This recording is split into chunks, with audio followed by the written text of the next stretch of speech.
우리 한평생 살면서 가장 가치 있고 복된 그런 인생을 살면 좋겠다. 어떤 삶이 가장 가치 있는 삶인가? 어떻게 살아야 가장 복된 삶인가?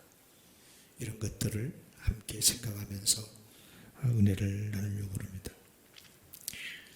어느 집사님이 남편 구원을 위해서 수십 년 동안 기도를 하면서 전도를 했대요. 감사하게도 하나님의 은혜로 남편이 교회를 이제 다니기 시작을 합니다. 그러나 남편 친구들이 놀렸습니다. 야, 교회 뭐하러 나가냐? 그냥 사는 대로 살지. 살다가 그냥 뭐 산 대로 집가에도 안 믿고 살았는데 산 대로 살다가 죽지. 뭐 이런 식으로 비아냥 그랬었습니다. 그래서 남편이 어떻게 대답을 했겠습니까? 야, 니들은 어려운 일이 생겨도 빌 데가 없지? 나는 이제 빌 때가 생겼다. 그것이 얼마나 좋은지 아니? 여러분, 아주 중요한 말입니다. 막 신앙생활을 시작한 이 새신자의 말이지만 정말 명언입니다. 명언. 사람은 절대로 모든 것이 형통하게만 사는 사람은 지구촌에 타는 사람도 없습니다. 살다가 이런저런 어려움도 만나고 위기도 만나고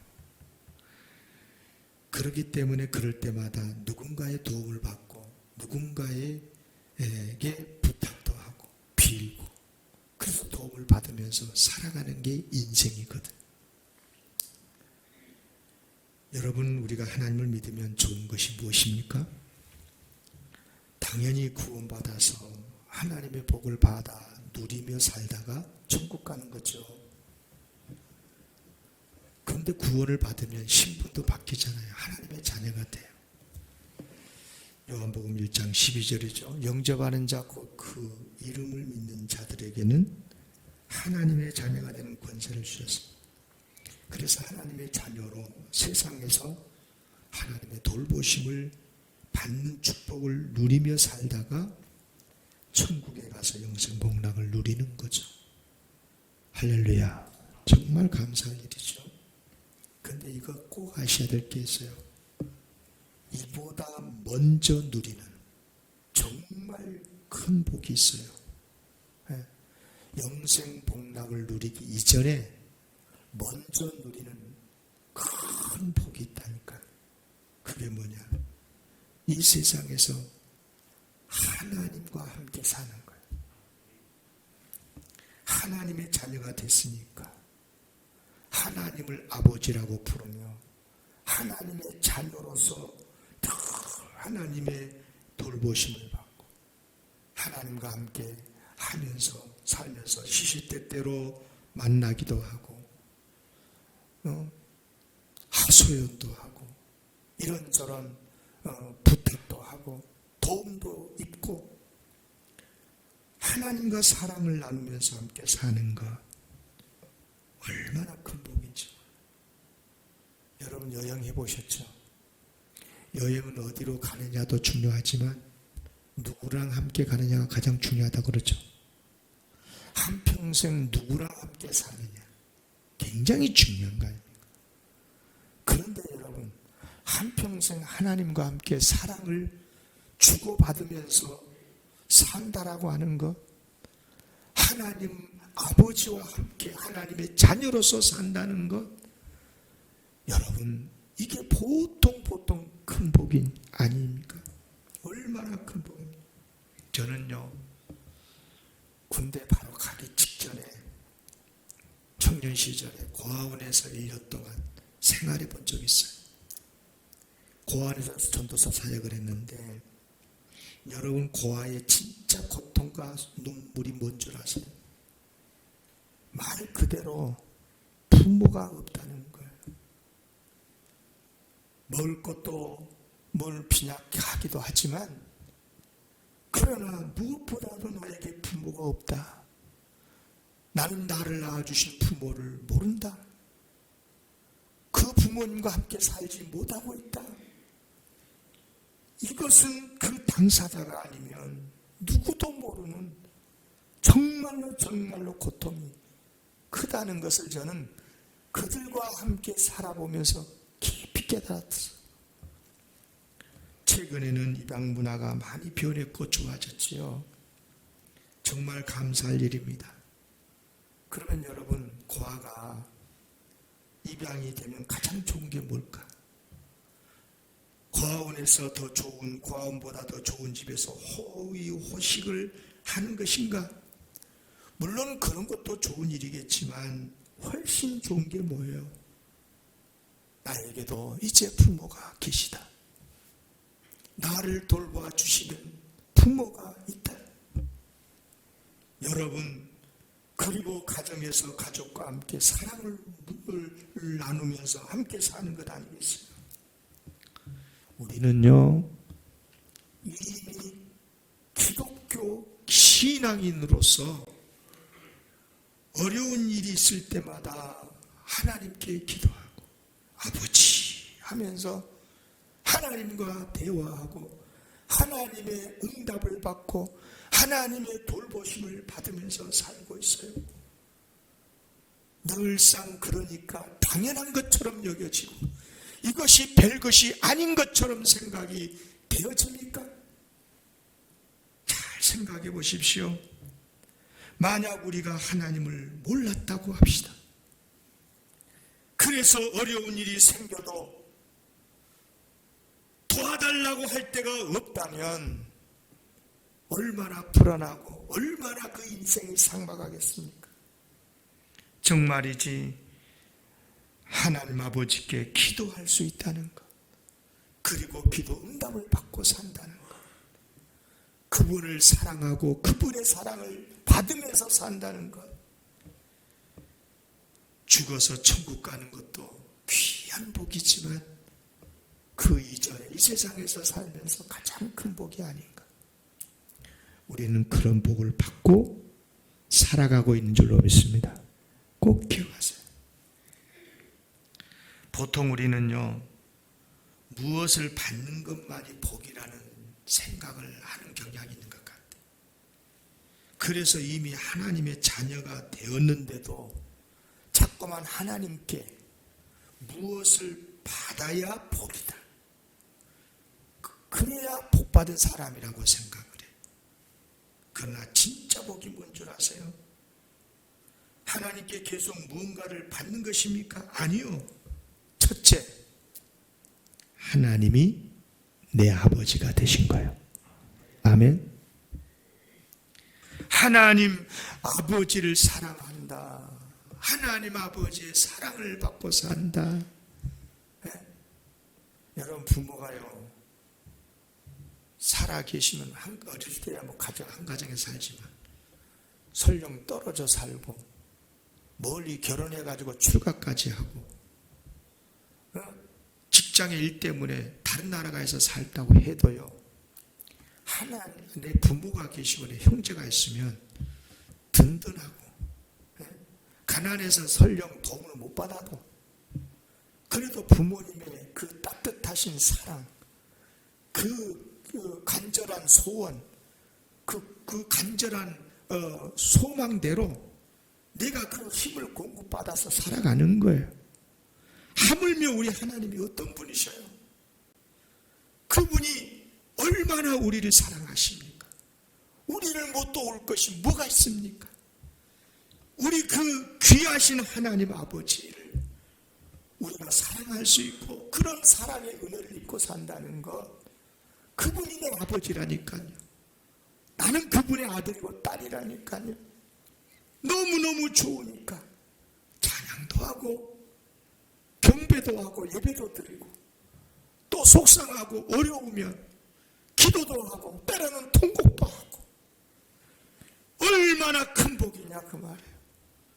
기도해서 기도 응답이 되어야만 복이 아니라 하나님과 대화할 수 있다는 것, 하나님께 빌면서 살 수 있다는 것, 하나님이 내 곁에 계신다는 것, 그 자체만으로도 정말 큰 복이에요. 믿습니까? 꼭 기억하셔야 돼요. 우리 두 아들이 있잖아요. 지금 커가지고 둘 다 장가가지고 살지만 꼬맹이 때 어렸을 때 우리 큰애하고 작은애가 아들이 2살 차이잖아요.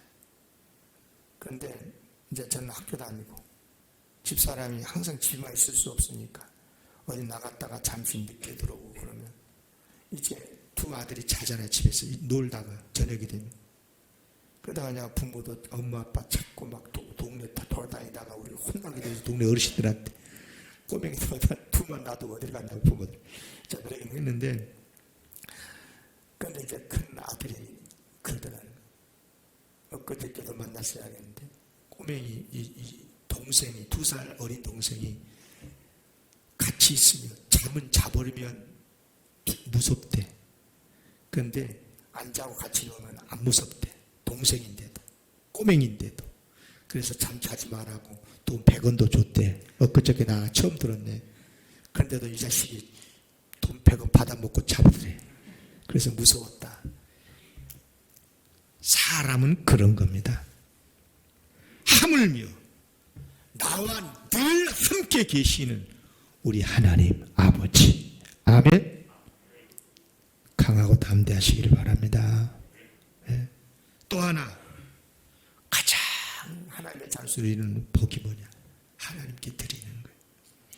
우리는 받는 것도 복이 당연히 받는 게 복이죠.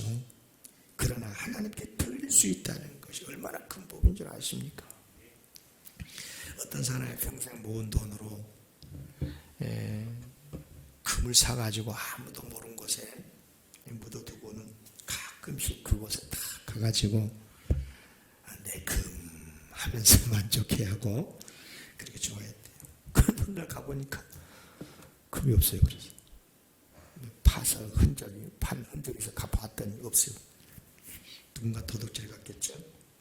이 사람이 이제 절망을 하고 식음을 전폐하고 이 사실을 이제 들은 마을 어르신이 이렇게 충고를 했답니다. 이복에 거기에 돌을 묻어놓고 그게 금이라고 생각을 하게나 어차피 묻어만 둔 금이라면 돌과 다를 게 무엇인가? 잘 들으세요. 아무리 그게 금이라도 묻어만 둔 금이라면 돌과 다를 게 무엇인가? 네. 사람이 재물을 좋아하죠. 네, 저도 좋아해요. 왜 그렇습니까? 그것으로 무언가 할 수 있다고 생각하기 때문에 그런 거예요. 돈은요, 뭔가 많은 것을 할 수 있습니다. 진짜 많으면 더 많은 것, 더 큰 것 할 수 있고요. 그래서 돈을 좋아하는 거죠. 그런데 그 좋은 일, 할 수 있는 그 일을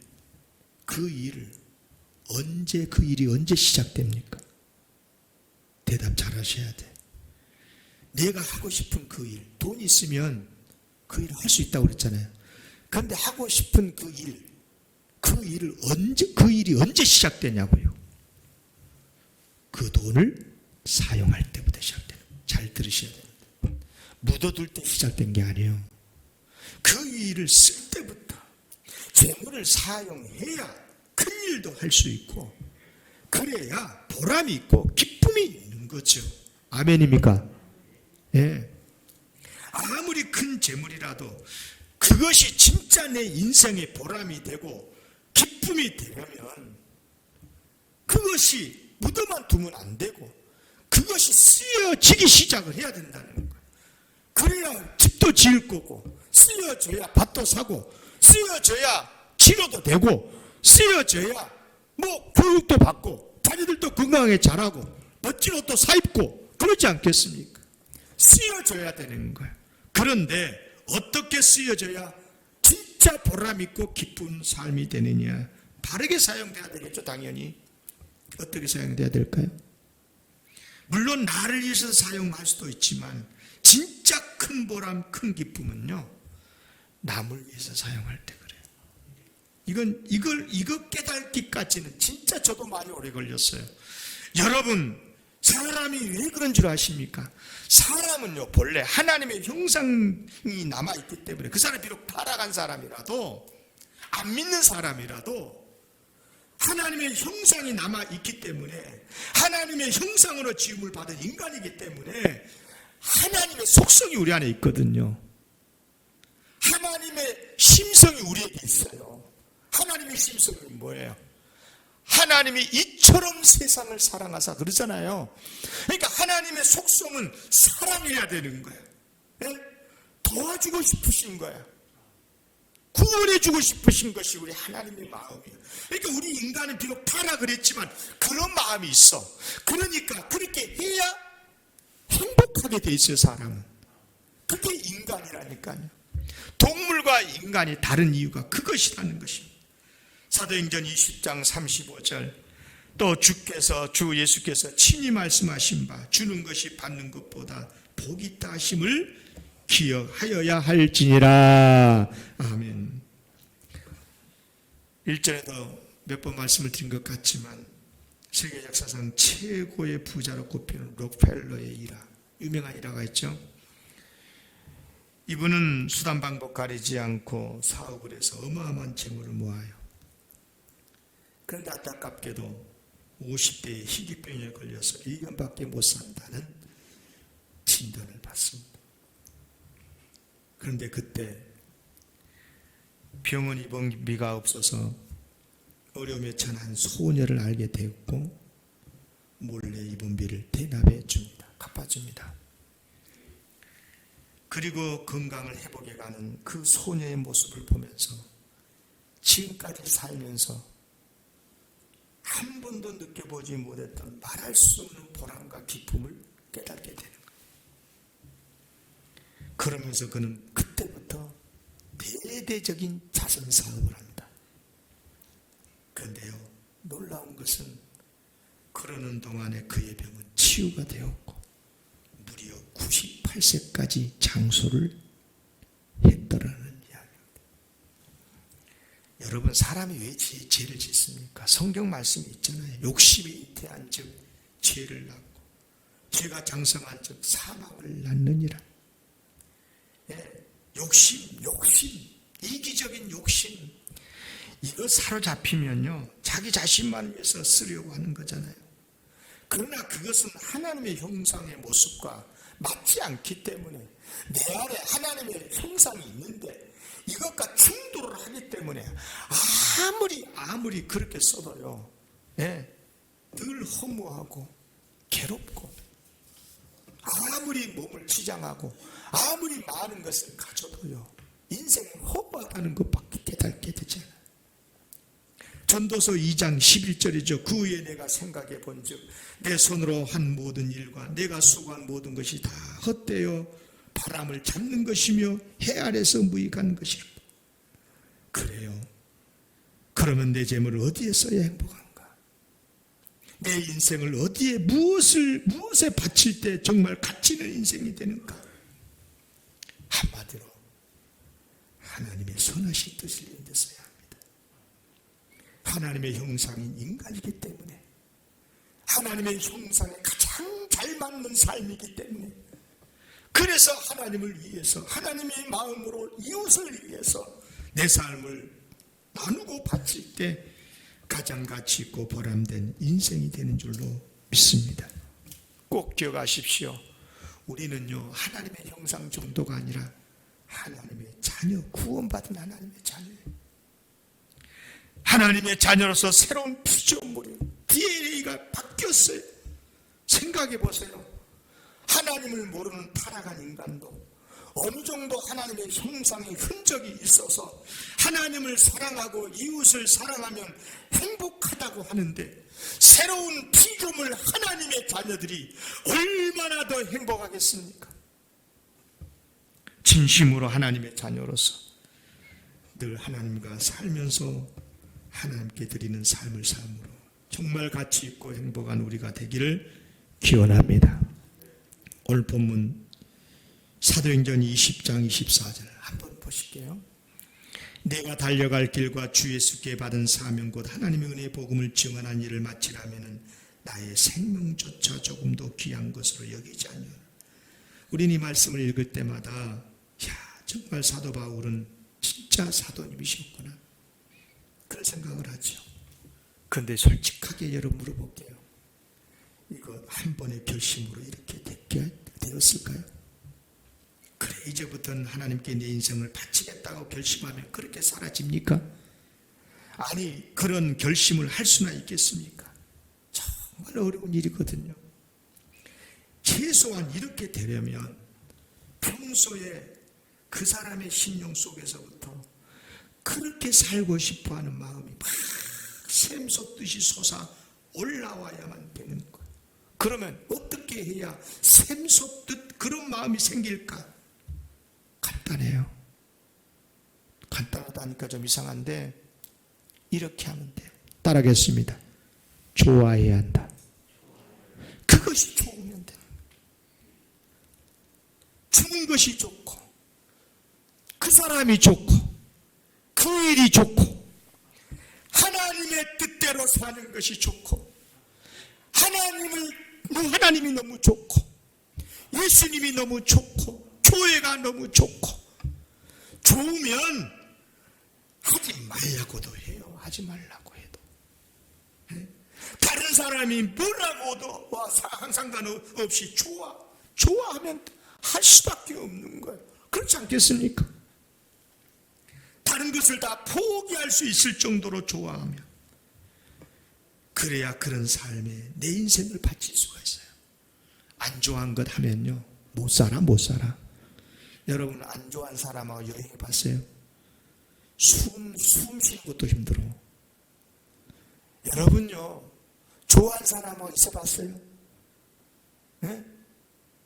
정말 좋지 않습니까? 그런 사람하고 같은 일을 해봐요. 또 내가 좋아하는 일을 또 해봐. 좋은 사람하고. 얼마나 더 좋겠어요?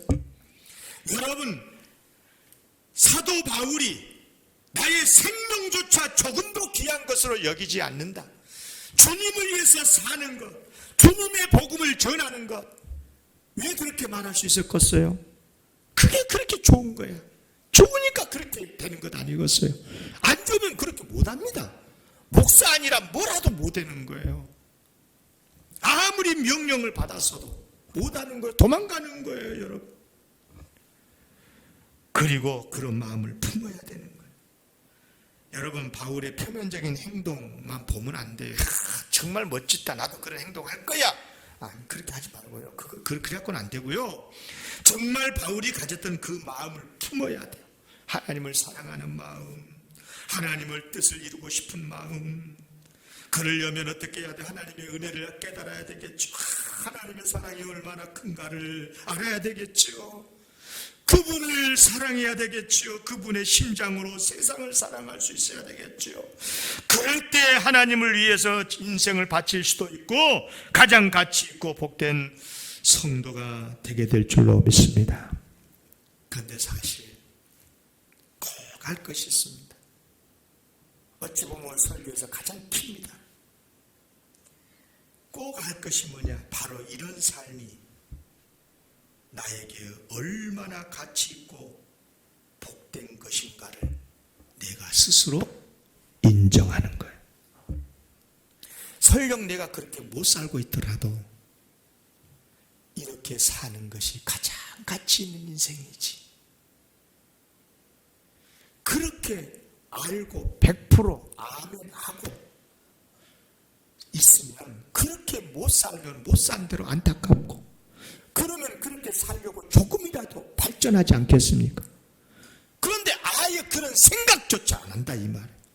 그런 생각조차 아예 하지 않으려고 하고, 그러면 어떻게 바뀌겠습니까? 그래요. 이런 삶이 내 인생에서 가장 가치 있고 가장 복되다라고 하는 것을 알고 믿고, 그럴 때 사람은요, 이기적인 존재거든요. 그래서 나에게 유익이 된다라고 생각해야 움직인 거거든요. 그렇지 않겠습니까? 이렇게 사는 것이 복되다, 이렇게 사는 것이 가장 가치 있다, 그렇게 알아야, 그렇게 유익하다고 생각이 되어야 움직이지 않겠습니까? 물질도 드리고 시간도 바치고 그 방향으로 가지 괴롭지 않겠습니까? 아멘. 예. 오가며 그 집 앞을 지나노. 여러분요, 오가면 나도 자기도 말해 모르는 사이에 좋은 사람 집 앞을 지나가. 그래 안 그래요? 안 그런가 합니다, 여러분. 사람은 그렇게 되어 있습니다. 그렇게 살아야겠습니다 하고 막 안 살고 싶은데, 안 좋은데, 안 좋습니다. 그렇게 하겠습니다. 그러면요, 안 돼. 그렇게 해도 율법적이 돼버려요. 자기가 했다고 자랑하고. 그런데 정말 그것이 좋고 사랑스럽고 그것이 복되고 그렇게 믿어지게 되면 그렇게 변화가 될 줄로 믿습니다.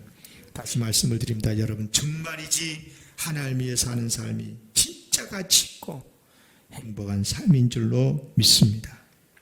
우리가 누구라고 그랬습니까? 하나님의 형상, 하나님의 자녀라고 했습니다. 그래서 하나님을 사랑하지 못하고 하나님을 기뻐하지 못하면 절대 행복해지지 못하게 되어 있습니다. 인간은 그렇게 만들어져 있습니다.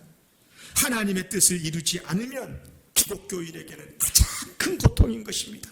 성령을 모시고 사는 그리스도인에게 있어서 이만큼 큰 고통은 없어요. 잠도 안 들어요. 내가 그리스도인으로서 하나님의 자녀로서 이렇게밖에 못 살아. 그래가지고 너무 괴롭지 않겠습니까?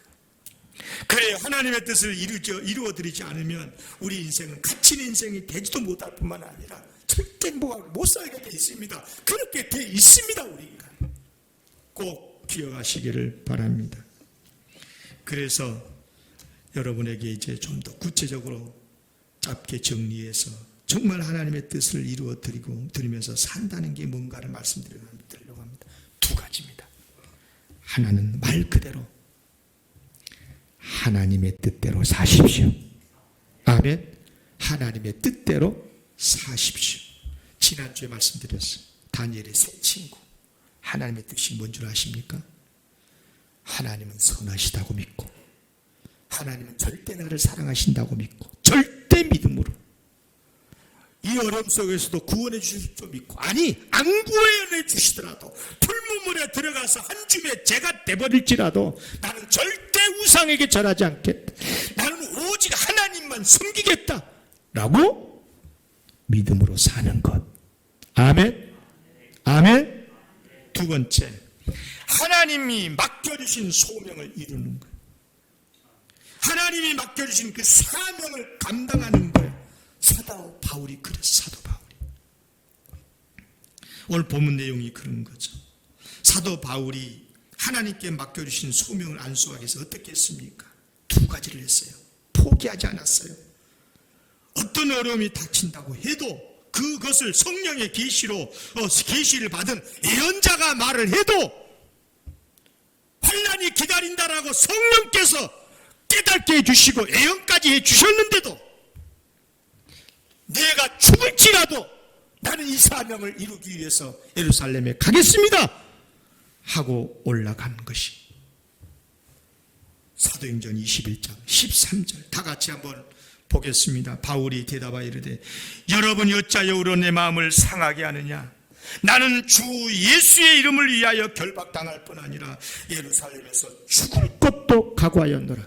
우리는요, 성령 예언을 받은 사람, 예언 은사가 있는 사람이 예루살렘에 올라가면 죽인다고 한 사람이 40명이나 이때 밥도 안 먹고 기다리고 있대. 특공대가 그렇게 깨닫게 됐다면, 그 계시를 알게 됐다면요, 하나님이 가지 말라고 한갑다고 해석을 할 거예요. 우리가. 그리고 안 갈 거예요. 그런데 바울은 뭐라 합니까? 죽을지라도 나는 갑니다. 이유는 단 한 가지입니다.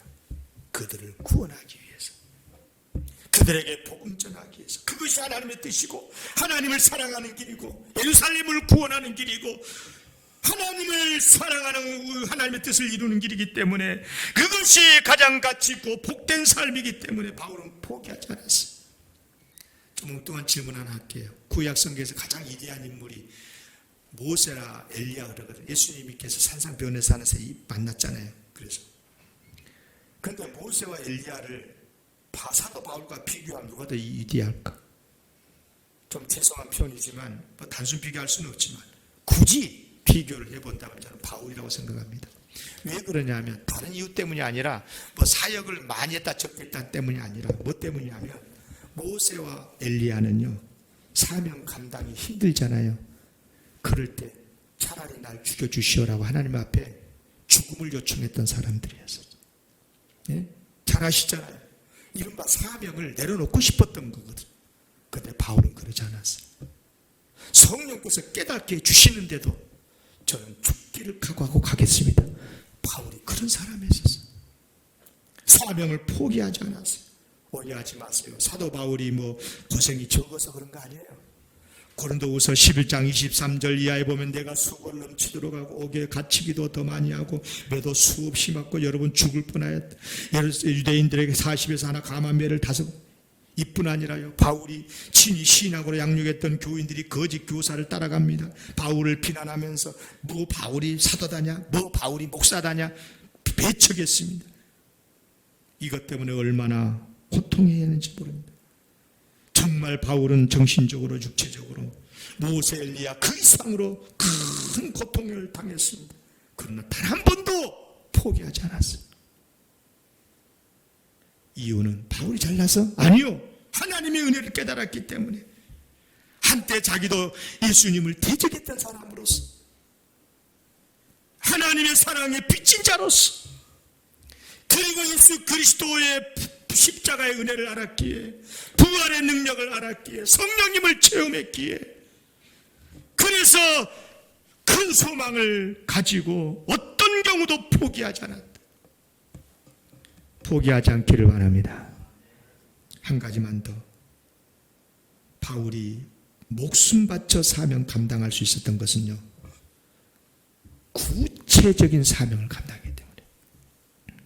그 사명이 구체적이었어요. 막연하지 않았어요. 세상 구원, 인류 구원, 가정 평화 뭐 이런 뭐 아주 뭐 고상한 말이 아니고요. 구호가 아니고 사도 바울의 사명을 보면 매우 현실적이고 구체적이었어요. 어디서 언제 무엇을 누구랑 구체적으로 스토리가 있는 비전이었어요.